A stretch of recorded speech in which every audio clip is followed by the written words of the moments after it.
Welcome to Extraordinary XOL. Assalamualaikum warahmatullahi wabarakatuh. Eridul, annyeong. Waalaikumsalam warahmatullahi wabarakatuh. Hihi, jumpa lagi nih di Tadabbur Al-Quran bareng Extra XOL ditemenin aku sama Kalila. Jadi aku dan Kalila di sini tuh cuman bukan memfasilitasi sih, cuman nemenin aja. Jadi kita di sini bareng-bareng sama-sama belajar ya. Dan alhamdulillah kita masih di surah Al-Kahfi. Sampai ayat berapa ada yang tahu nggak nih? Sampai ayat berapa kitanya hari ini? Kemarin itu kita bahas ayat 25 sampai ayat 31. Sekarang itu kita mau bahas ayat 32 sampai 37 insya Allah ya. Bareng aku dan Kak Mimi. Di Kak Mimi, waduh baterai lemah sebentar. Nanti Kak Mimi bahas. Kau jadi sebutnya Kak Mimi lagi ya, Kak Lila aja deh. Tapi kebiasaan nih panggilnya Kak Mimi, ya udah nggak apa-apa ya. Kalau aku bilang Kak Mimi itu maksud aku Kak Lila.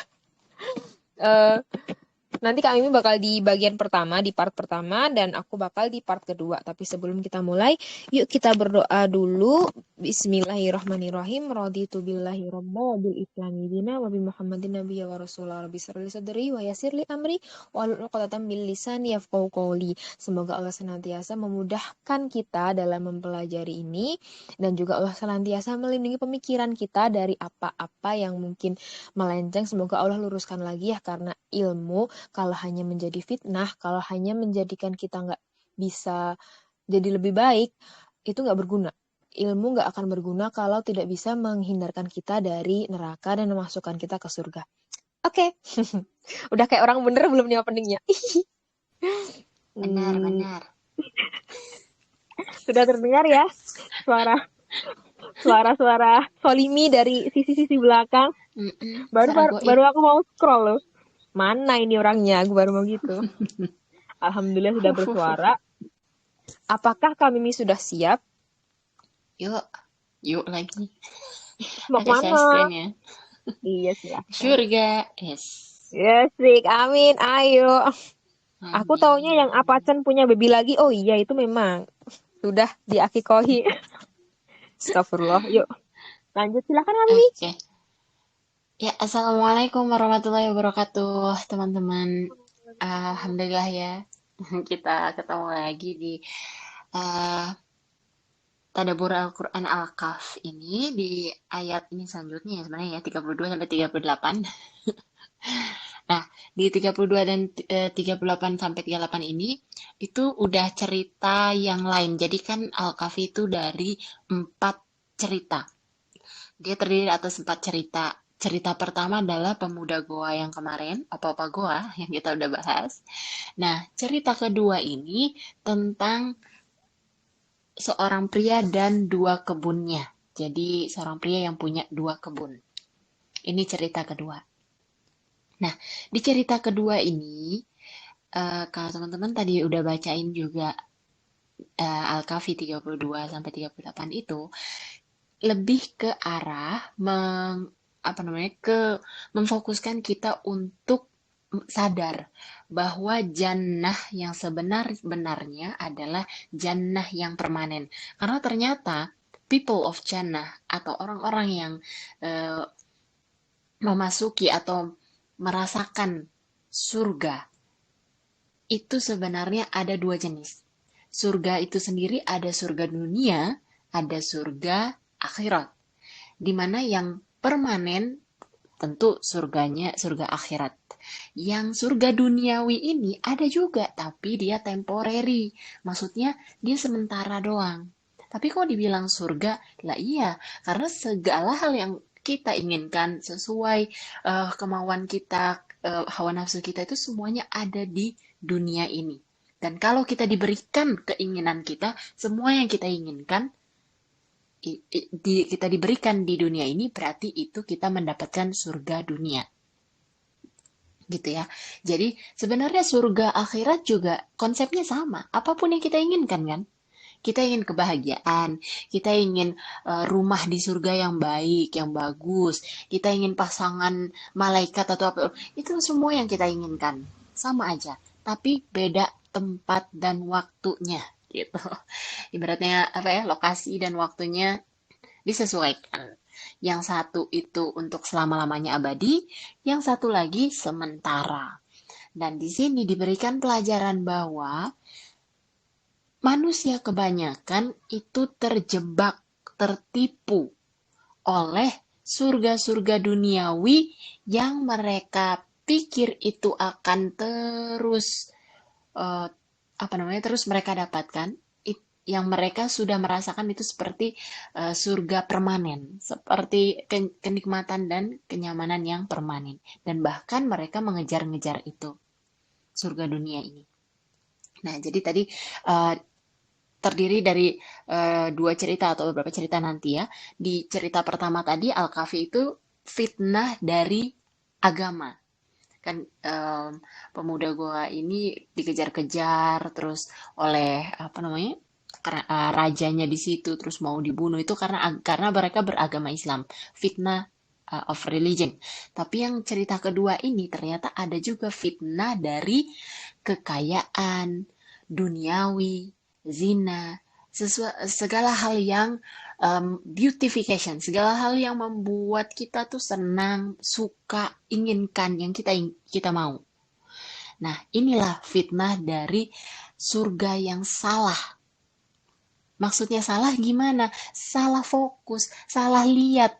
Ya sebenarnya surga yang paling paling harusnya kita liatin tuh surga yang akhirat, tapi malah fokusnya kita ke surga yang salah, surga dunia. Jadi di ayat ini menceritakan dua laki-laki, ada dua laki-laki. Nah, laki-laki pertama diberikan dua kebun. Jadi dia punya dua kebun. Dua kebun itu berisi ya, tertanamlah gitu buah anggur dan buah kurma. Jadi buah anggur itu dia merepresentasikan tuh elegan, buah terbaik, mahal, gitu ya. Itu memang representasi dari buah anggur itu sendiri. Kalau kurma, dia tuh kokoh, kuat. Jadi pohon kurmanya itu mengelilingi kebun anggurnya, dan ternyata di tengahnya pun itu ada jenis tanaman lain. Besar banget kebunnya tuh ya. Nah, Allah berikan juga kebunnya si pria ini maksimum output, maksudnya hasil panennya tuh maksimal banget. Jadi nggak hanya berkualitas tinggi, yang paling bagus kualitasnya, tapi juga banyak. Masya Allah ya. Sebuah kebun anggur, kebun kurma tak udah mahal, berkualitas tinggi lagi, banyak lagi. Nah, selain itu, bahkan dia tuh nggak perlu effort untuk bikin irigasi, untuk bikin kalau di kebun atau sawah itu kan ya bikin ininya manajemen ininya ya persawahan, pertanian, ilmu pertaniannya nggak perlu, karena apa? Udah diberikan hujan yang pas banget. Terus di tengahnya tuh kayak ada sungai yang mengalir, jadi nggak usah pakai irigasi, udah ada aliran air, sehingga jadinya subur banget. Dan tidak cukup sampai situ doang. Pria ini diberikan jenis kekayaan lain. Kuda, emas. Kalau saat itu kan kuda tuh lambang ini ya, kekayaan. Emas, perak, kekayaan-kekayaan jenis lainnya lagi. Coba bayangin ada orang yang ibaratnya itu mempunyai punya segala-galanya lah di dunia ini. Tapi sayangnya pria ini ngomong di depan orang-orang dengan sangat arogan. Dia bilang, aku mempunyai lebih banyak uang dan anak keturunan daripada kalian semua. Aku. Padahal di ayat sebelumnya yang kita pelajari minggu lalu tuh, kami memberikan kepada manusia apa yang mereka butuhkan, apa yang mereka. Nah, maksudnya Allah menyebutkan bahwa Allah yang memberikan itu semua, bukan bukan manusia itu. Tapi si pria ini ngomong, aku, aku yang punya uang ini. Aku dapatin uang ini karena aku bekerja keras. Aku ibaratnya kalau kita tuh, oh aku bisa lulus SNMPTN karena aku belajar keras. Karena aku tadi malam lembur belajar. Aku punya uang ini karena aku kerja overtime. Karena aku kerja di perusahaan sana, perusahaan sini. Oh, bahkan sesuatu yang apa namanya kita kita dapatkan. Aku bikin karya ini karena keahlianku, karena aku punya keahlian ini, keahlianku, uangku, bajuku, seolah itu adalah punya kita. Apa yang kita dapatkan karena hasil dari kerja keras kita. Jadi apa namanya? Oh, aku sarjana karena aku rajin, nggak kayak yang itu, nggak lulus karena dia malas, enggak. Kita nggak bisa ngomong kayak gitu. Nah, celakanya si prianya ini dia merasa kalau kekayaan itu, apa yang dia punya itu, adalah yang membuat dia tuh lebih baik daripada orang lain. Gak hanya kekayaan. Misalnya kita punya skill, potensi. Aku kan lebih jago daripada dia. Belajar lebih cepat ya. Aku lebih pinter lah daripada dia.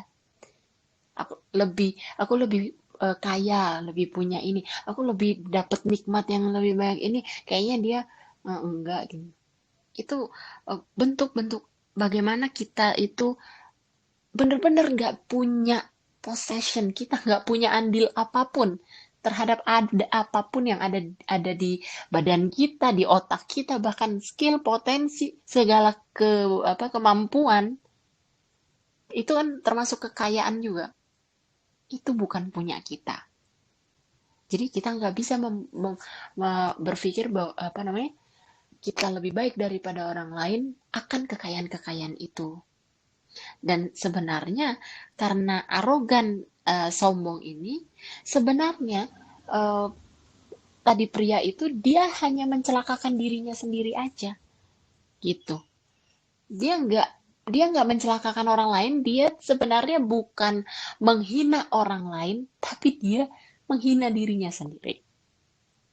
Karena ibaratnya gini, kayak kita bangga pakai baju bekas orang lain, dikasih orang lain yang orang lain nggak mau. Tapi kita bangga bawa-bawa ke orang-orang nih, baju gue bagus kan, padahal semua orang itu udah tahu itu bukan baju dia. Tapi kita bangga-banggain. Ini sepatu lucu kan, punya gue nih gitu. Padahal semua orang yang kita ngomong kayak gitu, mereka tahu itu bukan bukan punya dia. Jadi mempermalukan diri sendiri. Apa? Wronging gitu, kayak apa ya? Kayak mencelakakan diri sendiri. Karena sudah salah kaprah, dikira punya sendiri, dikira karena hasil kerja keras sendiri, padahal enggak sama sekali.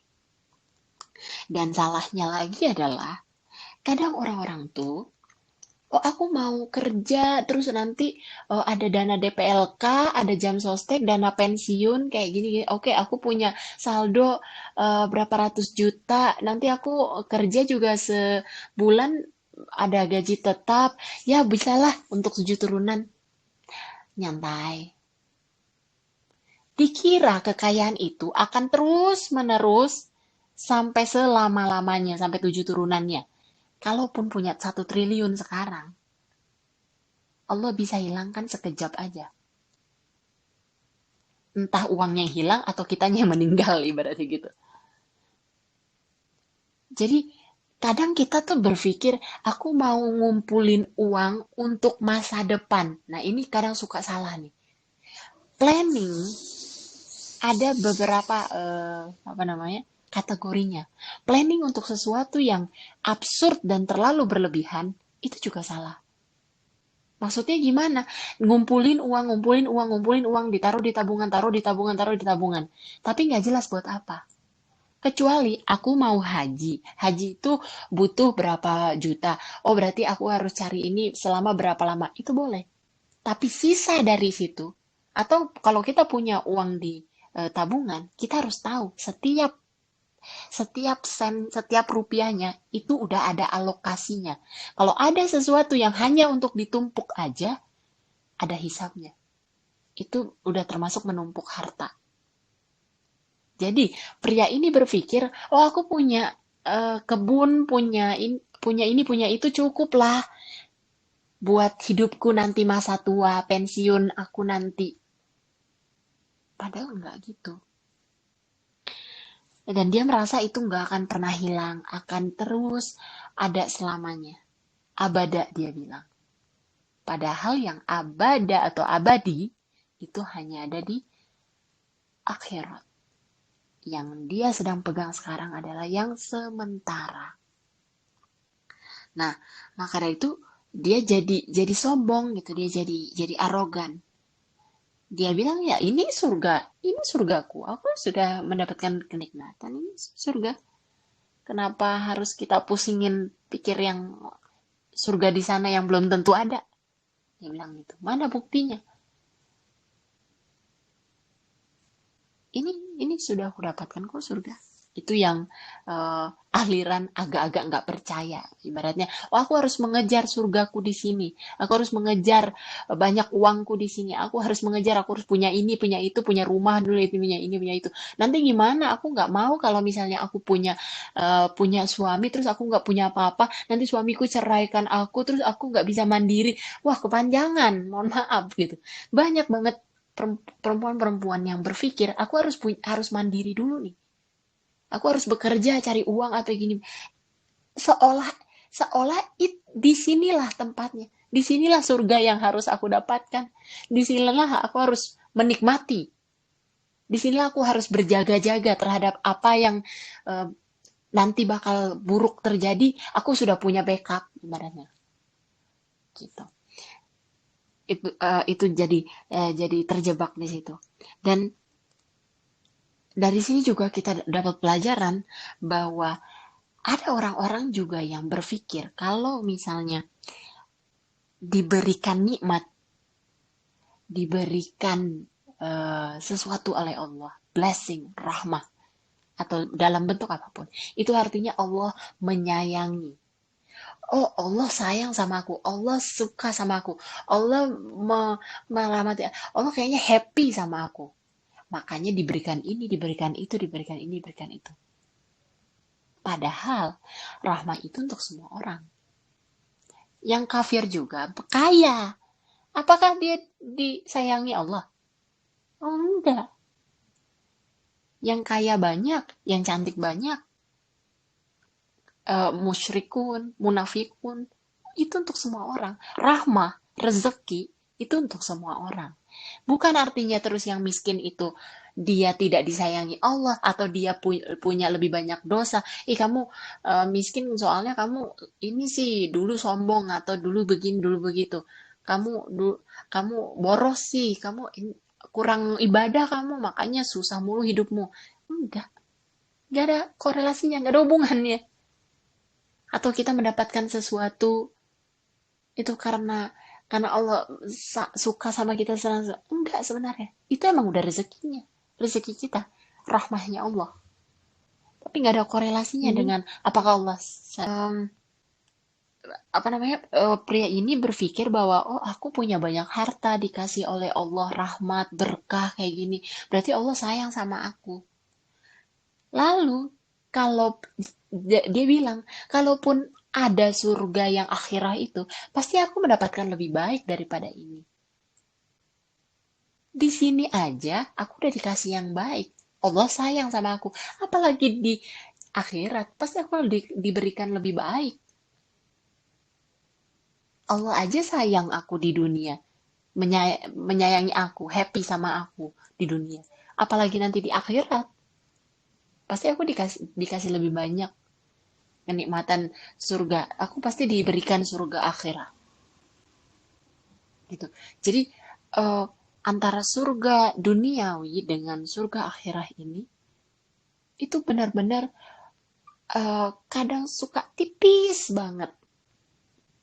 Karena terlalu tipis nih, banyak orang-orang tertipu. Apa yang dikejar, apa yang dia rasakan, apa yang dia dapatkan, bagaimana melihat sesuatu, bagaimana dia juga mengapresiasikan sesuatu, apakah ini milik milik kita atau enggak, bahkan anak sendiri aja bukan milik kita. Membanggakan anak kita di depan orang lain, itu juga termasuk dari bentuk apa namanya, seolah kepemilikan. Ini anak pinter karena gue yang ngajarin, misalnya. Ini anak soleh, hafizah, karena saya yang ngajarin. Saya juga kan hafiz. Banyak orang-orang tuh yang tergoda gitu, posting foto-foto bayinya tuh, posting apa. Karena merasa surganya itu di sini. Ini kenikmatanku, ini yang aku dapatkan. Sehingga itu harus nge-share, harus apa namanya, makanya banyak juga kan polemik kalau di sosial media tuh fake fake life gitu atau fake, ya yang baik-baik aja yang ditampilin, nikmat-nikmatnya aja yang ditampilin, karena seolah aku tuh diberikan kayak gini karena aku lebih spesial loh dari kalian gitu. Aku bisa dapat ini dapat itu karena aku lebih dirahmati oleh kalian, makanya aku punya ini punya itu gitu. Jadi eh, korelasi dari jannah yang permanen dengan jannah yang temporary ini konsepnya sama, apa yang kita inginkan, apa yang kita mau, tapi cuma berbeda lokasi dan tempatnya aja. Dan memang sebaik-baiknya itu adalah jannah yang surgawi, yang akhirah. Itu yang kita kejar. Urusan kita dapat surga duniawi atau tidak, itu gak usah kita pikirin. Karena sama sekali gak penting. Kalaupun kita gak dapat sama sekali, Nabi Ayub, Nabi-Nabi, semuanya gak dapat surga duniawi, gak dapat. Tapi mereka udah dijanjikan surga akhirah. Oke, nextnya dilanjutin oleh Aul ya. Wah. Masya Allah. Tapi kami tetap share screen ya, karena saya pemalas anaknya ya. Siap, oke. Siap. Oke, nah itu tadi penjelasan dari kami nih, memulai kisah baru, babak baru dari Al-Kahfi di ayat 32 ini, menceritakan dua orang pria yang sama-sama, yang memiliki kebun gitu. Seperti Kang Hyuk dan Kang Hun, asik. Kayak Dogori Wine aja.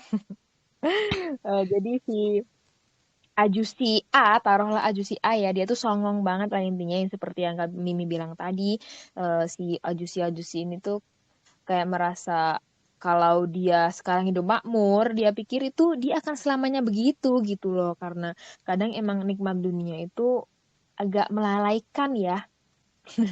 Jadi kalau kita enak di sini, kita pikir kita juga bisa bakal enak kalau nanti di akhirat, padahal belum tentu guys. Dan si Ajusi A ini tadi tuh seperti ada kesalahan berpikir gitu ya dari diri dia. Karena di ayat 35 tadi disebutkan dia masuk ke kebun dengan sifat merugikan dirinya sendiri. Nah, si Ajusi A ini tadi kan kami udah cerita ya bahwa dia tuh menghina Ajusi B. Jadi men satu itu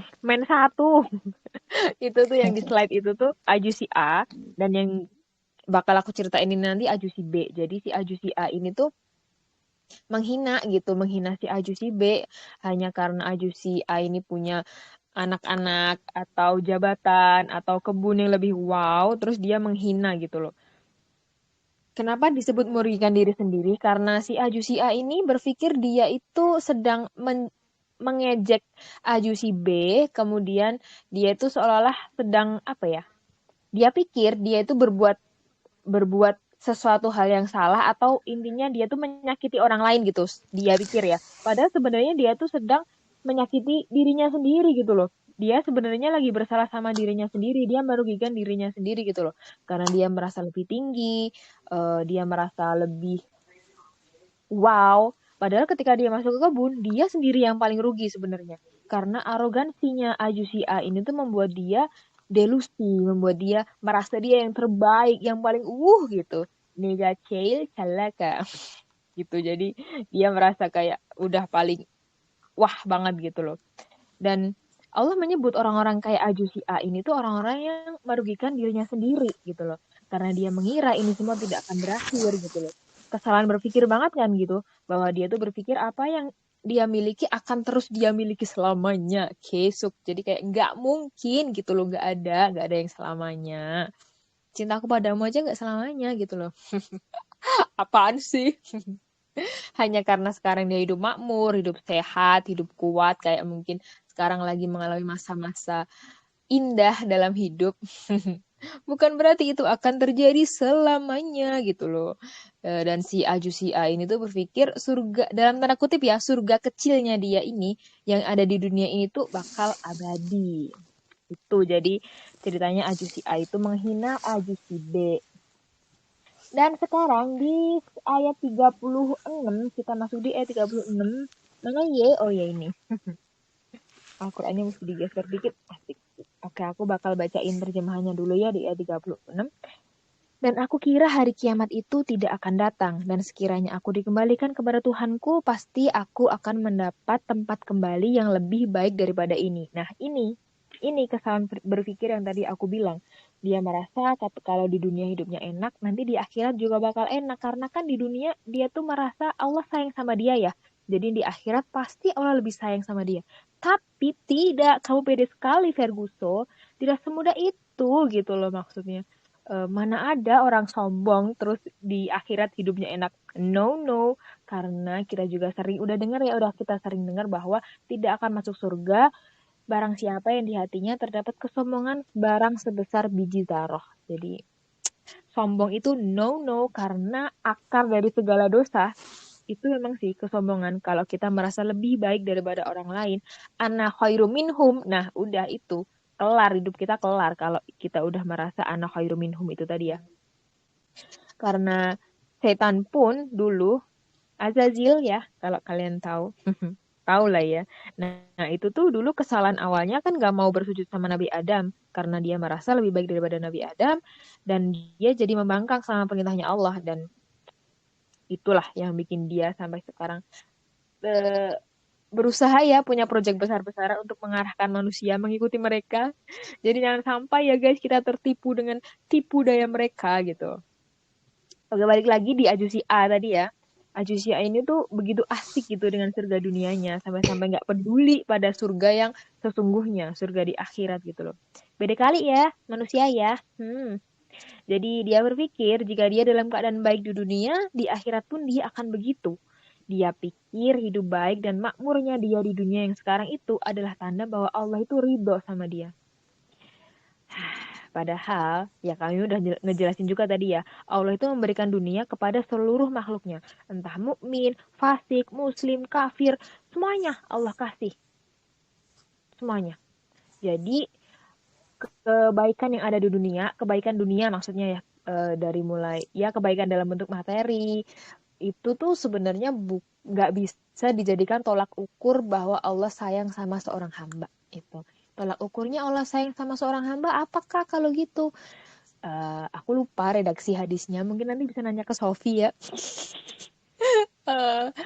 Tapi artinya jika Allah berkenan untuk menjadi ridho kepada seorang hamba, Allah jadikan hamba itu paham dalam hal agama itu yufaqihu fiddin. Nah, belakangnya itu. Itulah intinya ya. Oke, lanjut di ayat 37, aku bacain artinya. Kawannya yang beriman berkata kepadanya. Nah, ini tuh si Ajusi B ya. Kawannya yang beriman berkata kepadanya sambil bercakap-cakap dengannya. Apakah engkau ingkar kepada Tuhan yang menciptakan engkau dari tanah, kemudian dari setetes air mani, lalu dia menjadikan engkau seorang laki-laki yang sempurna? Gitu katanya. Jadi si Ajusi B ini memberikan jawaban kepada si Ajusi A. Nah, Ajusi B kan ini barusan dihina ya sama si Ajusi A. Tapi Ajusi B ini memberikan jawaban seperti ini bentuknya terhadap hinaannya si Ajusi B. Terhadap hinaannya si Ajusi A. Maaf ya. Jadi bayangin aja lah keadaannya ketika kamu lagi santuy duduk terus tiba-tiba ada teman kamu datang bilang gini, kampus aku tuh lebih bagus ya dari kampus kau, swasta ya. Terus kadang ada yang bilang, kerjaan aku tuh lebih bagus ya daripada kamu BTW ya. Kerjaan aku tuh lebih enak daripada kerjaan kamu. Terus tiba-tiba mungkin aja ya ada yang bilang gini, tiba-tiba dia ngaca di spion kita terus bilang, oh ternyata muka aku tuh bersih ya, cantik ya. Kayaknya lebih bagus kan nih daripada muka korang. Jadi kayak, muka korang kok jerawatan begitu, kamu nggak pernah cuci muka ya? Dan segala macam ya mungkin ya. Kalau kalau aja nih, kalau kita ada di posisi Ajusi B, kira-kira apa yang akan kita lakukan dengan perkataan teman kita yang seperti itu? Kalau aku sih, wah udah. Ini udah pasti sih ya kalau aku ngebales sih. Pasti kan ya naluri ya kalau kita dihina itu kayak self love-nya kita tuh terlalu tinggi apa ya. Jadi kita tuh pengennya tuh pengen ngebales gitu loh. Pengen mempertahankan diri jadi kayak semacam apa ya, ada upaya defensif gitu kan ya. Ya itu naluri sih, wajar. Semua orang kalau merasa terancam pasti ingin mempertahankan diri itu wajar. Cuman yuk kita lihat kelakuan bukan kelakuan ya, kok kelakuan vibe-nya kayak negatif ya. Kita lihat akhlak, iya akhlaknya Ajusi B. Saat dia dihina, apa yang dia lakukan? Ketika dia dihina, kebun aku lebih bagus daripada kebun kamu, anak-anak aku lebih bagus daripada anak-anak kamu. Apa yang dia lakukan? Dia diam terhadap penghinaan itu. Tapi di saat Ajusi A ini bilang, aku tuh kayak gini tuh karena usaha aku sendiri. Nah, berarti kan sebenarnya Ajusi A ini tuh selain sedang menghina Ajusi B, dia juga menghina Allah kan. Nah, disinilah saat Allah dihina, Ajusi B ini nggak diam. Dan si Ajusi A tadi kan dia juga menyepelekan hari akhir, kayak merasa dia akan aman-aman terus gitu loh. Dan ini tuh udah masuk ke ranah perkara keimanan gitu loh. Ya, next nih. Di ayat 37 ini ada kata akfarta. Apakah kamu ingkar? Akfarta, kafaro itu. Akfarta itu kata tanya ya. Fi'il amr, azik, fi'il amr. Aku nggak tahu guys, aku nggak belajar bahasa Arab. Jadi kata dasarnya adalah kafaro. Jadi kafaro itu artinya menolak, kafir gitu ya. Menolak Allah atau bisa juga diartikan dengan tidak bersyukur kepada Allah, kufur, kafir, kufur. Jadi lawannya kafir itu iman, lawannya kufur itu syukur. Jadi kita bisa agak-agak mengumpulkan ya, mari kita list dosa Ajusi A. Ngelis dosa udah kayak malaikat aja kita. Tapi ya dari cerita ini kita bisalah meraba-raba apa sih kira-kira kesalahannya Ajusi A ini. Yang pertama, dia menantang hari kebangkitan. Dia kayak merasa aman dari hari kebangkitan.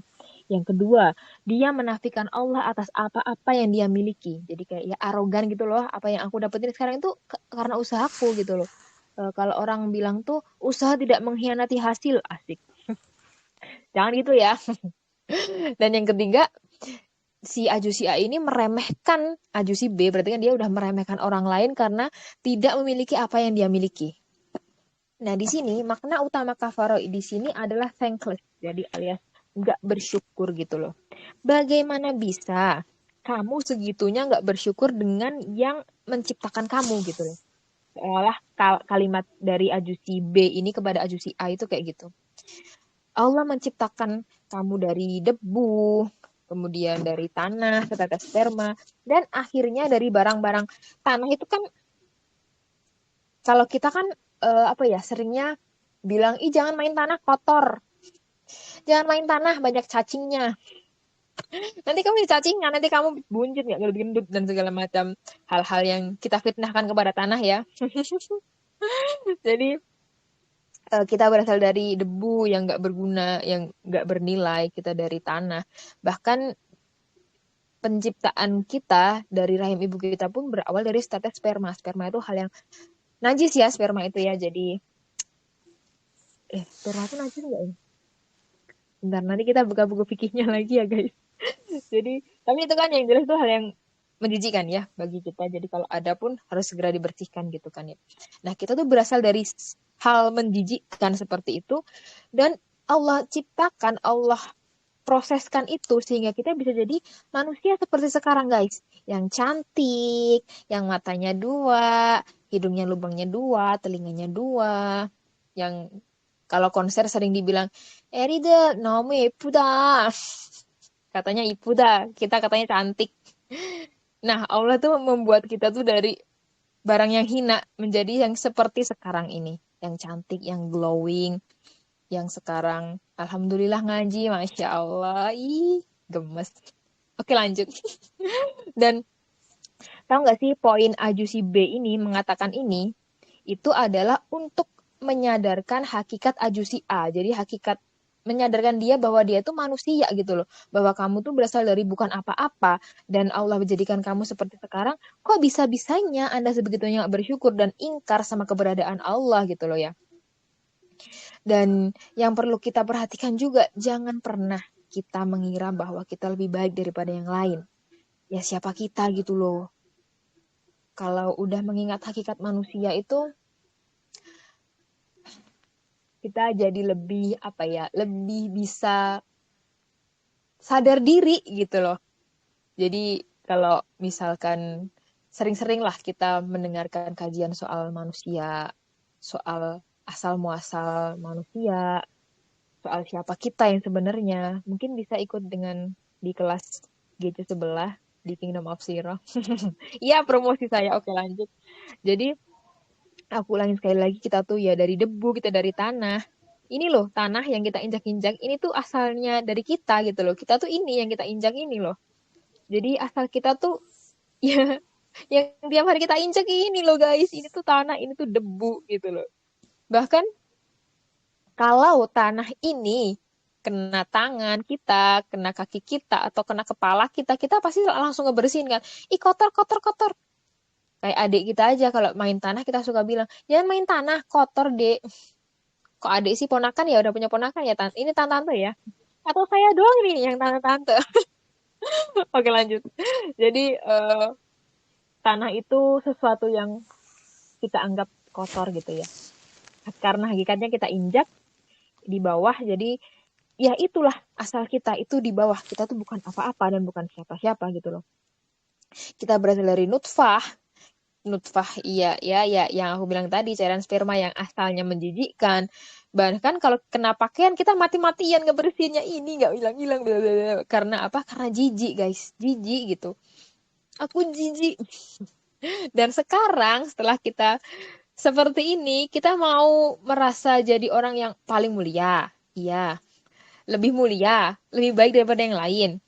Ngerasa berada dalam jaminan kebaikan untuk kesesudahan hanya karena kita memiliki sekelumit kebahagiaan di dunia. Begitukah kita?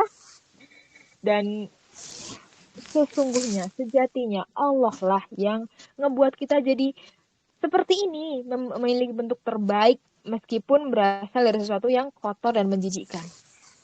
Jadi, yuk kita ingat-ingat lagi hakikat kita sebagai seorang manusia seperti yang dibilang si Ajusi B di ayat 37 ini, karena ini penting banget. Kawannya yang beriman berkata kepadanya sambil bercakap-cakap dengannya, apakah engkau ingkar kepada Tuhan yang menciptakan engkau dari tanah, kemudian dari setetes air mani, lalu dia menjadikan engkau seorang laki-laki yang sempurna? Gimana?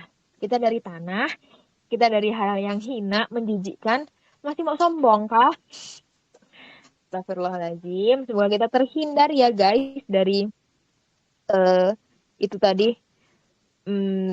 supaya kita nggak terjerumus ke dalam hal-hal yang nggak baik seperti Ajusia ini tadi, terjebak di dalam kesalahan delusinya sendiri, pikirannya sendiri bahwa dia itu dirahmati, padahal sebenarnya ya belum tentu. Bahkan di sini tuh Ajusia digambarkan sebagai orang yang kafaro, yang ingkar gitu ya guys. Nah itu tadi ayat 37, kita stop sampai di situ dulu. Dan pekan depan kita bakal ngebahas tentang si Ajusi ini tadi masih kita perdebatkan dan kayaknya bakal lebih seru lagi nih. Jadi tunggu pekan depan ya di ayat 38-nya. Oke. Mau nanya, sharing-sharing, silahkan. Iya, silahkan. Oh, Silmia, Kak Silmia Putri. Avanya, oh tadi Avanya ganti. Oh ini, Avanya Wonduk. Bias aku Ya, juga tuh Wonduk. langsung nggak? Iya, silakan. Ya kan? Makasih sebelumnya, Kak. Kan tadi Kak Lila sebut kalau rezeki diberikan Allah itu tidak tergantung tidak ada sangkut pautnya dengan iman, Kak. Iya, Kak. Kan Allah Iya, memberikan betul. kepada siapapun, Mm-mm. baik itu kafir maupun muslim maupun mukmin. Tapi kalau Benar. yang kayak di Ibrahim ayat 7 tuh yang la in syakartum la azidannakum tuh Kak, wala in kafartum inna azabi lasyadid tuh Kak. Yang jika Maka akan ditambah. nah, itu gimana Kak? Nah, iya, Masya Allah. Tadi siapa tadi yang nanya? Aku gak lihat namanya. Iya Kak. Eh, oh iya, Kak Silmia Putri. Masya Allah, Kak Silmia. Bener banget. Ini juga, aku ini dulu nanti awal ya. Gak apa-apa. Em, Memang sering banget orang tuh bilang kalau apa namanya nanti Allah akan menambahkan lagi. Tapi kalau kita mentadaburi ya di di surah Ibrahim itu ayat itu sebenarnya gini, konsep ditambah itu kan ada dua, kualitas atau kuantitas. Yang kita kejar apakah banyaknya atau berkahnya. Kita mungkin punya sedikit uang, tapi kalau kita sedekahin yang sedikit itu, dan kita niat tulus untuk Allah, berkah pahalanya tuh besar. Tapi kalau kita punya banyak uang, kita sedekahin cuma sedikit, atau bahkan kita sedekahin banyak nih, tapi niat kita nggak untuk Allah atau kurang tulus, berkahnya sedikit. Maksudnya ditambahkan apa? Ditambahkan berkahnya. Kadang manusia lihatnya tuh secara fisik, secara kuantitas. Oh, kalau dia sedekahin 1 juta, nanti dia akan dapat 2 juta. Dia akan dapat 10 juta. Kan berkali lipatnya 70 kali lipat katanya. Berarti nanti aku dapat 70 juta. Sistemnya nggak begitu. Allah nggak kasih kayak, oh ya terus nanti hitung ini. Enggak. Yang hitungan Allah itu di luar pikiran kita. Karena apa? Nanti yang berlaku bukan hitungan kamu 70 juta di dunia, kamu dapat nikmat lebih banyak di dunia, kamu kalau memberikan lebih nanti kamu dapat lebih di dunia. Enggak. Tapi apa? Dihitungnya tuh di akhirat. Apa maksudnya ditambahin? Ditambahin pahalanya berkali lipat ditambahin di akhirat. Yang tadinya kita cuma sedekah 10.000 atau 100.000. Padahal kita cuma punya uang 500, punya uang 300. Tapi kita sedekahin tuh 100.000. Itu kan 30% dari uang kita ibaratnya. Gede banget. Tapi kita tuh, tapi gak dilihat dari kuantitas nominalnya. Ada orang kaya 1 triliun, dia kalaupun dia sedekahin 10 juta atau 100 juta, kita nganggepnya gede kan? Karena yang kita lihat kuantitas. Padahal sebenarnya yang Allah akan tambahkan itu kualitas, keberkahannya. Maka akan di ayat Al-Ibrahim itu, maka akan ditambahkan kualitasnya, keberkahannya. Yang tadinya kita cuma mungkin kasih makan ke tetangga kita, pahalanya ibaratnya poinnya 10 gitu. Kalau kita mau hitung-hitungan pahala nih. Tapi karena kita niat ikhlas dan lebih baik dalam syariatnya, ditambahkan kualitas pahalanya jadi 100 pahalanya. Dan itu nggak bisa kita lihat. Dan itu bukan dalam bentuk fisik atau kuantitas. Nanti aku dapat lebih banyak kalau aku enggak. Bukan hitungan dunia. Gitu sih. Sepengetahuan aku. Mungkin aku mau nambahin. Silakan. Oh iya. Iya, Masya Allah, Kak Silmia, Masya Allah. Soal surah Ibrahim tadi, la in syakartum la azidanakum, maka redaksinya yang benar apa sih artinya? Jika kalian bersyukur, maka aku akan menambah nikmat untuk kalian gitu ya. Dan kalau kalian kufur, siksanya amat pedih gitu ya kayaknya ya. Semoga nggak salah. Dan sebenarnya nih, benar yang kata Kak Mimi tadi bilang, nikmat ditambah itu bukan cuman soal kuantitas, tapi mungkin aja di soal kualitasnya. Dan kalau pun kita lihat ya, Allah itu sebenarnya bukan menjanjikan dunia dalam ketaatan yang kita lakukan. Jadi kalau kita taat, kita bersyukur kan berarti kan bentuk ketaatan ya. Kalau kita bersyukur, kalau kita taat itu Allah nggak menjanjikan akan aku kasih hujan emas di depan rumah kamu. Enggak kayak gitu. Jadi nggak menjanjikan sesuatu, nanti kalau kamu bersyukur sama aku, nanti anu deh, rezeki kamu udah, bukan rezeki ya, gaji kamu udah pasti lancar. Enggak kayak gitu. Jadi Allah tuh bukan menjanjikan dunia dalam ketaatan yang kita lakukan. Tapi yang dijanjikan Allah dengan ketaatan yang kita lakukan di dunia itu adalah rezeki. Nah, ini konsep rezeki ini nih sebenarnya. Karena rezeki dan nikmat dari Allah ini cakupannya luas banget. Bisa berupa kedekatan dengan Allah, bisa berupa kesehatan, bisa juga dalam bentuk rezeki yang duit gitu, bisa dalam bentuk makanan, keluarga yang sehat, keluarga yang rukun. Jadi niat pertama kita ibadah itu ya harusnya memang karena Allah, kita bersyukur pun karena nikmat yang udah Allah kasih. Kalau kita bersyukur, insya Allah ketika kita udah ridho, kita syukur, kita tuh bakal ada timbul rasa qanaah. Jadi kayak sederhana pun bisa bahagia gitu loh. Bahagia itu sederhana. Jadi apa ya? Cakep. Ya aku tahu aku cakep, makasih ya. Jadi sebenarnya yang kita kejar itu dari syukurnya kita, dari segala ibadahnya kita, itu ya ridhonya Allah. Karena kalau kita udah menggenggam ridhonya Allah, insya Allah hati kita tuh jadi lebih lapang. Kadang tuh ya, ada orang yang bisa makan hari ini, udah seneng. Itu tandanya rezekinya Allah lapangkan, Allah kasih qanaah di hatinya, Allah ridho mungkin ya sama orang itu. Jadi bahagia meskipun mungkin bagi kita itu bukan apa-apa. Ada orang yang bahagianya ketika hari ini bisa melakukan hal dengan baik. Ada orang yang bahagianya ketika ngebuka kulkasnya penuh.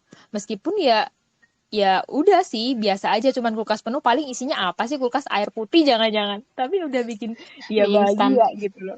Iya, ya mie instan masukin lemari es, ngapain Anda? Gabut banget. Jadi ya itu tadi ya, mungkin la in syakartum la azidannakum, kebahagiaan yang ditambah sama Allah, nikmat yang ditambah sama Allah itu lebih ke nikmat di mana kita bisa lebih mensyukuri hati lagi. Kalaupun Allah menambahkan rezeki dalam tanda kutip materi gitu ya, bakal percuma aja kalau kita memang hatinya nggak Allah lapangkan untuk menerima rezeki itu. Kita ngerasa kurang terus. Ya jadi ya seperti bapak-bapak yang berbaju oranye sekarang itu, yang ditangkap tapi dipotong terus hukumannya. Iya, gemes saya. Waduh, gue jadi ngomongin Wakanda ini. Aduh, sudah. Masya Bagaimana Kak Allah. Hilmi? Apakah menjawab pertanyaannya atau masih ada yang mengganjal? Mungkin silahkan ditanyakan. Iya Kak, makasih banyak Kak. Dan ya emang, tapi selama ini emang pemahaman Silmi itu tentang itu tuh emang gitu Kak, emang tentang kuantitas jumlah kan. Kalau ustaz di kampung-kampung tuh Kak, ceramahnya emang kalau masalah ayat ini Kak, dia nyontohinnya emang materi semua Kak. Jadi emang pemahaman kita jadi emang materi jadinya Kak. Ayat ini. Benar. Ya Kak, makasih. Kadang memang beberapa ustadz ya yang ada di beberapa daerah memang menjadikan balasan dunia itu sebagai sesuatu yang mereka gembor-gemborkan. Tapi maksud mereka itu memotivasi. Jadi biar orang lebih semangat. Misal kayak sholat. Kita tahu ya sholat duha itu yang terkenal kan faedahnya memperlancar rezeki. Nah, biar orang tuh ya ada, maksudnya lebih semangat aja. Jadi posisinya Kak Silmia menjadikan hal-hal seperti itu tuh sebagai motivasi aja. Tapi tetap yang paling utama niat dalam beribadah itu, niat pertama itu ya karena Allah. Kalau Allah menerima, Allah akan ngurusin kita kok. Pasti datang rezeki, ketenangan hati, dan lain-lain. Karena kan kita udah dapat ridhonya Allah. Jadi ridho Allah itu adalah puncak yang harus kita kejar gitu ya. Semangat! Kadang juga mungkin karena di kampung ada mayoritas orang-orangnya tuh berpikirnya masih literasinya gitu. Jadi ya masih menyesuaikan gitu. Takutnya kalau misalnya ini kan harus bertahap nanti pemahaman akidahnya akan kalau kita bilang rezeki itu ketenangan hati, nggak semua orang akan memahami itu. Jadi dengan memudahkan mungkin ya husnuzonnya gitu ya. Ya kalau di perkampungan itu yang ibaratnya bahasanya bisa masuklah ke ibu-ibu dan bapak-bapak yang di kampung itu ya sebenarnya hal-hal seperti materi gitu. Iya, mungkin itu jadi ya disesuaikan sama pendengarnya gitu ya. Insya Iya, begitu Allah. Kak Oke, Silvia. makasih Kak Silvia. Semangat. Kak, izin tanya sebenarnya ciri-ciri penyakit sombong tuh apa aja sih? Bedanya sama ria Nah, apa Kak? tolong Saya? membernya Heart Surgeon silakan. Siapa yang berani? Padahal saya juga bolong-bolong heart surgeon-nya. Gimana ya? Gimana kamu? Sombong Aku itu. dulu. Ya udah kamu Kamu dulu dulu aja. aja. Kamu dulu deh. Kamu aja dulu. Ganti. Astagfirullah. Aku mah singkat aja. Sombong itu dua. Membanggakan diri dan merendahkan orang lain. Jadi kalau membanggakan diri doang tapi tidak menghina orang lain atau agak menyindir orang lain, itu sebenarnya bukan sombong. Merendahkan orang lain doang, tapi juga eh, tidak membanggakan diri, itu bukan sombong. Tapi itu penyakit lain gitu, bukan masalah itu bagus atau enggak. Tapi ini kita ngomongnya sombong. Sombong jadi harus ada dua kriteria itu. Kadang ada yang ngomong, aku nggak mau, nah kalau siapa yang bisa desain grafis, aduh nggak mau, aku nggak mau sombong, aku nggak mau bilang aku bisa. Nah, itu bukan sombong. Sombong itu kalau bilang aku bisa dan kalian nggak bisa. Cuma aku nih di sini yang bisa. Nah, itu juga agak itu masuk ke sombong. Nah, bedanya sama ria, ria itu kalau nggak salah dia sombong yang kaitannya ke amalan ibadah. Jadi dia fokus ibadah. Aku tahajud nih, gitu. Jadi apa namanya? Dia membanggakan ibadah tahajudnya. Nah, itu ria. Aku udah dakwah nih. Dia membanggakan amalan dakwahnya. Itu berarti itu di cakupan ria. Jadi sombong ini bisa untuk materi, bisa untuk hal lain, untuk apa namanya lebih general, lebih umum. Apapun bisa disombongin gitu. Bahkan aib pun bisa disombongin. Gue udah ini nih sama itu kan aib dosa sebenarnya bisa disombongin. Tapi itu nggak bisa dibilang ria gitu. Karena ria itu untuk amalan ibadah fokusnya. Nah, lengkapnya kayaknya Aul nih, insya Allah. Yang expert bagian. Enggak sih, aku Ya, ya. cuman ya mengaminkan aja. Jawabannya benar sih. Kalau kenapa Anda ketawanya kayak menghina gitu ya? Emang. Tapi kamu nggak nyadar ya udahlah. Jadi bener yang dibilang kami tadi, sombong dan ria itu ya nyerempet-nyerempet agak-agak sih, tapi ya kalau sombong itu lebih cenderung ke kalau dirinya merasa lebih sempurna daripada orang lain gitu. Kalau ria itu lebih ke pamernya itu loh. Jadi kalau ya bener yang kami bilang tadi, kalau ria itu biasanya lebih cenderung ke amalan. Jadi kayak kalau kita beribadah, tapi untuk mencari pujian manusia itu ria dan itu tuh gimana ya? Tipis banget gitu. Hati kita tuh kadang nggak merasa itu ria. Misalkan apa ya? Aku aja nih misal, apa ya aku ya? Gini, aku di sini nemenin nemenin Eridel tadabur. Terus niat aku tuh biar aku tuh kayak diketahuin nih aku tuh suka ngetadaburin ayat Al-Qur'an. Nah, padahal sebenarnya nggak boleh kayak gitu. Nah, itu tuh namanya aku sedang riak ketika aku beribadah, ketika aku melakukan kebaikan tapi aku tuh mencari pujian manusia. Biar dibilang, "Oh, makasih ya Kak Aul." Biar dibilang, "Jazakillahu khair ya Kak Aul." Kadang emang posisi hati itu semudah itu untuk berubah. Jadi kita pun ini satu pelajaran lain ya. Kita pun dalam memuji orang usahain jangan sampai berlebihan sehingga takutnya itu merusak niat mereka di awal gitu loh. Karena niat itu segampang itu untuk berubah. Hati yang awalnya tawadu, hati yang awalnya rendah dan biasa aja bisa jadi sombong dan kemudian melakukan riya hanya karena pujian gitu loh. Pernah dengar nggak sih ketika ada sabda Rasulullah yang bilang eh, untuk apa sih, aku lupa redaksi tepatnya gimana, tapi intinya kalau dipuji disuruh menyiram orang yang memuji dengan pasir. Karena apa? Sebahaya itu. Sebahaya itu niat bisa berubah. Secepat itu niat bisa berubah hanya karena pujian dari orang. Jadi hati-hati juga nih sama pujian dari orang. Karena hati kita tuh kayaknya seperti tahu ya guys, lemah gitu ya. Gampang hancur, Lembek ya. lembek ya. Kadang kita cuci pakai keran langsung aja bisa pecah di tengah. Jadi ya mohon maaf nih, dijaga baik-baik ya. Kalaupun mau memuji, ingat adabnya ya. Puji Allah dulu, baru puji orangnya. Begitu ya. Semoga sedikit menjawab ya Oh iya, soal nambahin sombong dan dikit riya. juga Ya silakan. yang ria itu. Jadi kan kita melakukan ibadah, amalan ibadah tadi dengan niatan. Jadi ada niat di situ. Niatnya itu selain Allah.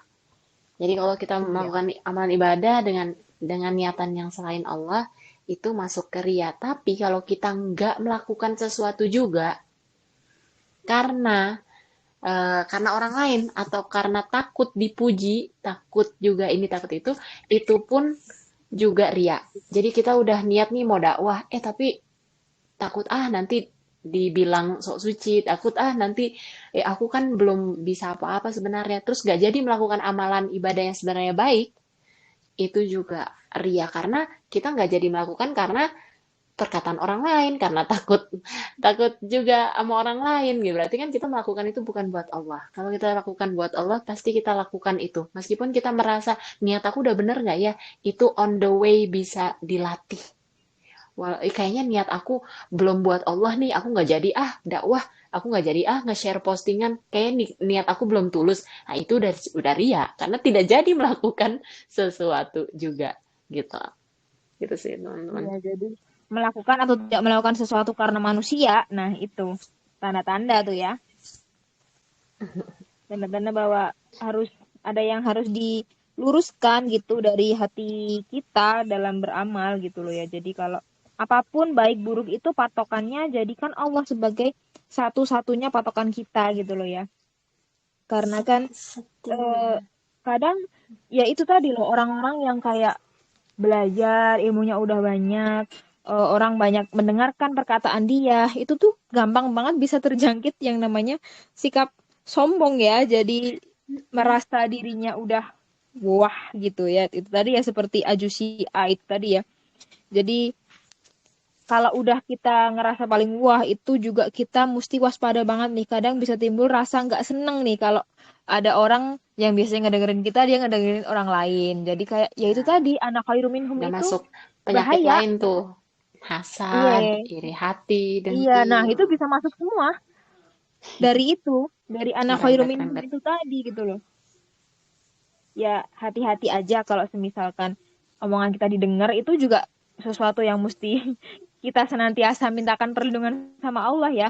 Karena saat semakin banyak orang yang menjadikan kita referensi, syaitan itu makin ini godanya tuh makin pinter gitu loh ya. Karena orang-orang pinter tuh Upgrade. kadang bener digoda dengan kepandaiannya biar sombong, dan orang bodoh digoda agar melakukan hal yang salah karena dia nggak tahu ilmunya. Nah itu jadi setan itu kayak triknya itu loh, main-main, pintar sekali dia. Jadi hati-hati ya dengan sikap sombong, dan sombong itulah yang melahirkan riya guys. Jadi ya marilah kita putus mata rantainya. Marilah kita putus mata Sombong rantainya. tanda tak mampu. Itu iri bos, mohon maaf. Bu. Oh, jauh-jauh. Oh, Lagunya iri. beda, lagunya Oh, beda, salah. lagunya beda. Aku Mohon gak maaf ya. inget lirik. Aduh, malu leave dulu ya. Assalamualaikum. Iya, terima kasih Dava Amalia. Iya, kasih. Kak Dava Amalia ini satu line sama adik aku, 00 Masya line. Allah. Kenapa kalian di sini semua muda-muda sekali? Nggak apa-apa. Kita juga muda, Apanya? mudah-mudahan masuk surga. Amin. Amin. Ih, Umi Farah mah kakak Aul ih. Amin. Yuk, Ayo, mungkin ayo, ada yang mau ada lagi. ditanyain Ayo. selanjutnya atau dikomplainkan atau mungkin punya pandangan lain nih seputar ayat yang tadi kita bahas, ayat 3 Ditanya, ayat berapa sih tadi? silakan ditanya, diobral. 32 sampai 37. Mungkin ada yang 38, punya 37 side kan opinion nih. Silahkan. Kak Kiko enak tahu nanya. Kakak izin tanya kalau Masya lagi haid boleh Allah. wudhu nggak sih? Boleh wudhu nggak sih kalau lagi Mm-mm. haid? Boleh wudhu atau enggak Nah, kalau lagi aku haid? pernah dengar kajian itu kalau memang yang nggak diperbolehkan memang kan beribadah, puasa, sholat. Tapi kalau menjaga wudhu boleh-boleh aja, gak ada masalah. Karena itu juga bagian wudhu itu kan bagian dari menjaga kebersihan. Sekarang aja semua orang wudhu tuh, mau non muslim juga wudhu mereka, cuci tangan, ya kan takut kan keluar dari luar cuci tangan, cuci badan semuanya mandi bahkan gitu. Ya, Mandi mereka junub bukan? juga gitu. Iya, mandi juga. Mandi besar mereka. Astagfirullahaladzim. Mandi besar ya justru mereka ya. Jadi kalau jaga wudhu mah, Masya Allah itu bagus. Malah itu kan mempertahankan habit ya. Ibaratnya kalau kita udah habit, kita wudhu terus sebelum tidur, sebelum apa, sebelum apa. Boleh, nggak masalah kok. Itu wudhu kan bukan bukan ibadah. Iya, Bukan insya bentuk Allah nggak ibadah yang apa-apa wajib. kalau wudhu. Cuman gini, aku mau nambahin sedikit pendapat Mm-mm. lain dari yang dikemukakan Kak Mimi ya. Ya alhamdulillah kalau kita punya habit untuk menjaga wudhu dan untuk mempertahankan habit itu meskipun haid kita tetap menjaga wudhu kita itu nggak apa-apa. Tapi ada beberapa ulama yang berpendapat bahwa kalaupun kita wudhu ya itu nggak apa-apa. Cuman ya kita nggak menjadi dalam tanda kutip suci ya. Karena kan kita wudhu itu tujuannya bukan cuma biar bersih tapi biar suci juga kan. Karena kita posisinya lagi haid jadi kayak ya udah sih. Kamu mau wudhu juga nggak apa-apa tapi yang nggak ngefek gitu loh. Seolah ada yang berpendapat seperti itu gitu loh. Jadi kalau mau wudhu ya nggak apa-apa. Kalau haid nggak ambil wudhu ya nggak apa-apa. Cuman kalau aku lagi nggak haid, aku lagi haid, aku nggak wudhu kecuali pas mau bobo aja sih karena aku pengen ngambil Mager sunnah ya. aja sih. Astagfirullahaladzim. Anda kok tahu? Kan sama. Jadi aku ambil yang sunnahnya itu aja. Tapi kalau emang mempertahankan wudhu dengan dalil memang udah terbiasa dan mempertahankan sunnah yang udah dipertahankan ya silahkan nggak apa-apa gitu ya. Insya Allah nggak Tapi apa-apa. itu bukan artinya kita suci gitu. Terus misalnya Iya kalau karena kan apa namanya takut jauh-jauh nih dari non mahram itu takut kesenggol, aku kan udah wudhu padahal mah haid gitu. Gitu kadang kalau ada yang kalau kayak gitu dari kan. non mahram kan emang harus dijauhin. Anda mah Oh iya ya. Oh iya. ngadi-ngadi nih. Ya tuh Kak Farah juga bilang, soalnya ada juga yang berpendapat kalau haid mau wudhu itu melecehkan wudhu. Ya, Oh, ya ada yang berpendapat ya gitu. itu baperan kayaknya. Astagfirullahaladzim. Iya, apa-apa dibilang kayak melecehkan coba. Apa-apa Bukan dibilang melecehkan. bukan Iyalah, baper, mungkin itu kalau lebih itu berhati-hati. Anda Oh mah iya betul hobi betul. seuzon banget. Heran, Aduh, udah lapar ya. keluar nih julidnya. Udah jam 10 ya? Oh iya, udah deket nih jam 10. Udah deket, udah memasuki saatnya, waktu Indonesia berjulid. Iya, udah bener. Waktu saatnya Indonesia berjulid, bener. Cinderella berubah menjadi utik abu sepertinya. WIJ kita. Waktu Indonesia julid. Julid. Waktu Indonesia julid. Gitu. Ya itu tadi ya. Tapi emang Soal bener-bener wudhu. zaman sekarang Mhm. tuh harus pinter-pinter mencari referensi ya. Karena apa Betul. aja di TikTok ada gitu loh. Kalau kita nggak bisa nyarinya. Jangan sampai ya, kita dengan TikTok sebagai kitab ya.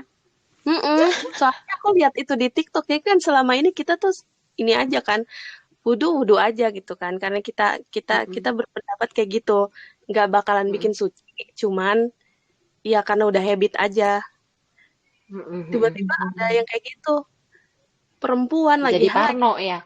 wudhu terus wudhu itu melecehkan wudhu Hmm. Ya santuy dong, santuy. Kadang gini, hati-hatinya adalah gini. Kalau itu menghindarkan kita akan sesuatu yang baik, itu adalah jebakan setan. Apapun yang menghindarkan kita akan sesuatu yang baik, itu langkah itu pasti ininya setan. Sekarang gini, kalau kayak gitu kita parno mau wudhu, kita bahkan mau nyentuh air aja kayaknya, aduh aku tuh kotor banget gitu. Jadi kayak kita berasa yang, aduh aku nggak boleh wudhu sama sekali nih, aku nggak. Jadi kita takut dan kita menghindar. Padahal wudhu baik kan? Baik, bagus, Benar. bagus. Jaga habits kita bagus. Terus kita mau sholat, itu kan sunahnya tadi yang Aul bilang kan, sunahnya sebelum tidur wudhu. Ya terus kita malah jadi nggak lakuin sunnah dong. Kalau kayak gitu, aku kan haid. Aduh, aku takut melecehkan wudhu. Gitu. Jadi kagak wudhu deh pas mau tidur. Sunnahnya nggak dapet. Itu menghindarkan kita dari sesuatu yang sunnah. Ah, udah jebakan syaitan. Hati-hati sih kayak gitu juga. Ngeri banget ya Ya, di TikTok. Mm-mm. hati-hati kalau kita dihindarkan dari sesuatu yang baik dan benar ya, karena sunnah itu kan udah benar, jelas benar itu. Jadi kayak Mm-mm, mm-mm. hati-hati kalau kita sampai, ya itu tadi kita berhenti dari melakukan sesuatu hanya karena orang lain. Jadi ya perlu bang, ya untuk melihat peringatan itu bagus, cuman yuk ditelusurin lagi apakah itu benar seperti itu ataukah tidak gitu loh ya. Dan oh iya satu hal lagi, ini aku kemarin habis dapat cerita. Hati-hati kalau teman-teman Eri nemu amalan-amalan aneh yang ada di TikTok ya. Jangan langsung diamalin, jangan langsung kayak menjadikan itu sebuah patokan yang harus dilakukan hanya karena tergiur atas apa yang mereka dapatkan. Hati-hati ya dengan amalan-amalan kayak gitu. Kemarin itu ada yang bilang, kalau mau dapet jodoh, misal kalau mau dapet apa ya, Mimi jangan dicoba ya Mi. Eh, kalau mau apa namanya dapat jodoh baca ini sekian kali terus ada satu kalimat dalam bahasa Arab yang disebut terus menyebut nama si yang orang yang kita sukai. Nah itu hati-hati banget. Aku berharap teman-teman Eri bisa lebih bijaksana dalam memilah-milah apa yang akan dilakukan, apa yang mau diamalkan, karena sesungguhnya yang kita cari itu ridhonya Allah. Buat apa sih kalau kita bersanding sama orang yang kita suka tapi Allah nggak ridho? Dikasih, mungkin aja dikasih tapi beda ngasihnya. Kalau kita dikasih dengan keridoan, dengan kita dikasih dengan penuh kemarahan, itu beda, akhirnya beda. Gimana kalau ternyata orang yang kita suka, yang kita doain itu tadi jadi jodoh kita, tapi Allah ngasihnya kayak, nih buat kamu nikah aja sama dia, terserah mau apa mau apa. Bukan dengan bukan dengan rahmahnya Allah gitu Allah ngasih. Pasti kan bakal beda kan? Kalau Allah ngasihnya, ini nih aku kasihin jodoh khusus buat siapa ya? Khusus buat Kak Indri misal, ini jodoh buat Kak Indri nih. Ini buat kamu ya Indri, ini jodoh buat kamu insya Allah. Kalau kamu sama dia, kamu bisa jadi lebih baik, kamu bisa jadi improve, bisa jadi pribadi wanita yang jauh lebih baik dan selamat dari api neraka. Nah, apa tahu begitu Tadi kan apa kita berapa kali tadi? mulai kan dia nih. Jadi hati-hati ya, mau amalan lulus SNMPTN, amalan diterima di apa namanya tempat kerja jadi PNS, jadi hati-hati banget ya, minta aja sama Allah, udah biar Allah yang atur gitu ya. Minta detail itu nggak apa-apa. Meminta hal-hal dunia ke Allah itu nggak apa-apa, cuman lurusin lagi niatnya. Kalau kita berdoa sama Allah karena kita butuh sama Allah, bukan karena kita pengen menjadikan Allah sebagai perantara kita mendapatkan dunia gitu ya guys. Masya Allah. Dah, dah. Mungkin dari kalian Siap. ada closing statement nih dari apa yang kita bahas hari ini. Closing.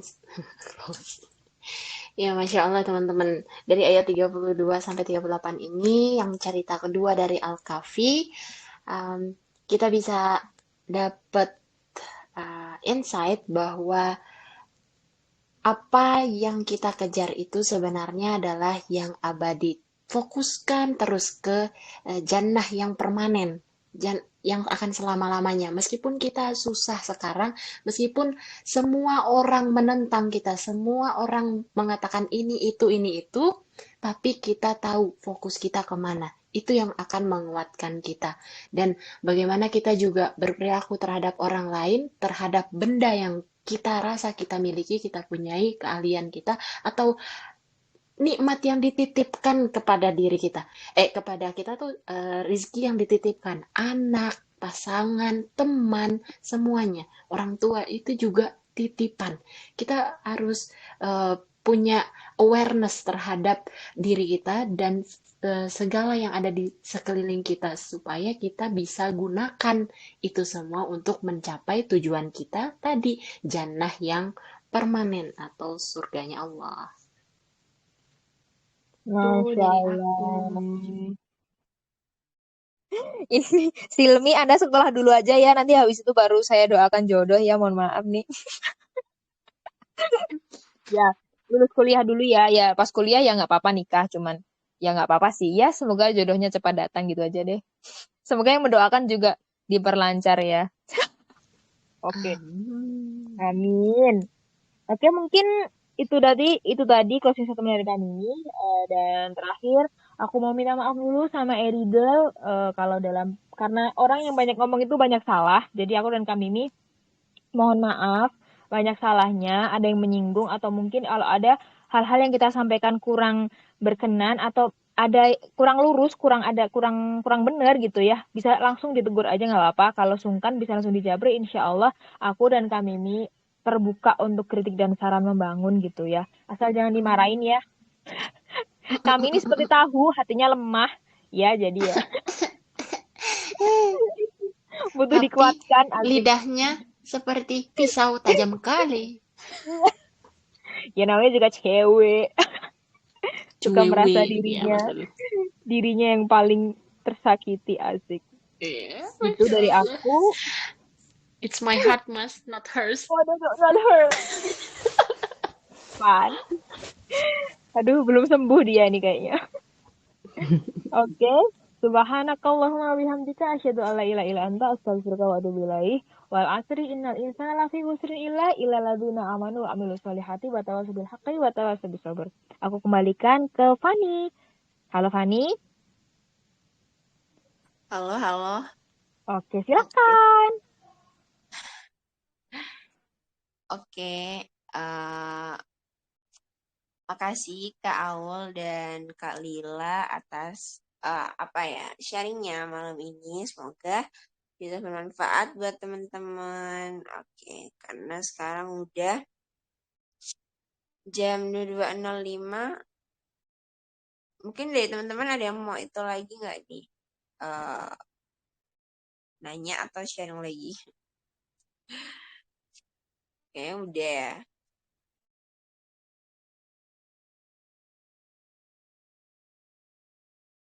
Oke, sepertinya udah nih dari teman-teman. Semoga apa-apa yang didapatkan malam ini bermanfaat. Dan aku sebagai moderator, mohon maaf bila ada salah kata, baik yang aku sengaja ataupun enggak. Langsung aja aku tutup. Makasih semuanya yang udah hadir malam ini. Wassalamualaikum warahmatullahi wabarakatuh. Waalaikumsalam warahmatullahi wabarakatuh. Tuh.